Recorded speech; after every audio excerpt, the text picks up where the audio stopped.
Entreprendre, cela relève de l'audace, du goût pour la prise de décision. C'est de l'agilité, de l'intuition, de la responsabilité. Travailler depuis son domicile, gérer en parallèle et avec toute leur complexité les deux mondes, le professionnel et le familial, eh bien beaucoup de Français l'ont pleinement vécu et expérimenté durant la période inédite du confinement que nous venons de traverser. Pour les femmes qui entreprennent à leur compte, cette forme de confinement devient souvent la réalité.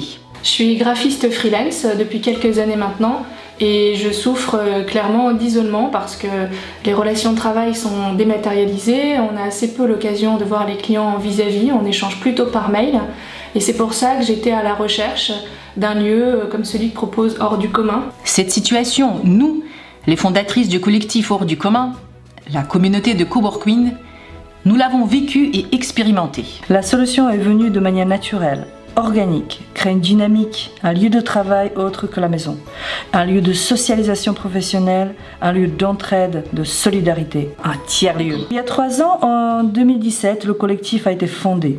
Il attirait de plus en plus du monde.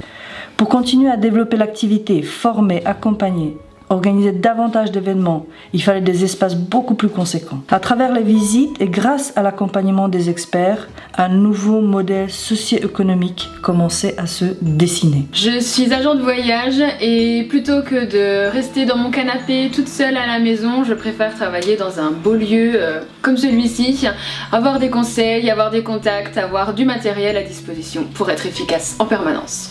Pour cela, il a fallu beaucoup convaincre, argumenter, présenter le projet aux différents acteurs institutionnels et économiques. Un précieux soutien a été apporté par les fonds européens, l'État, la région, les fondations comme celle de France ou Orange, les mutuelles AG2R La Mondiale. Une des étapes clés était la rencontre avec la municipalité d'Andolsheim, qui a vraiment cru en ce projet.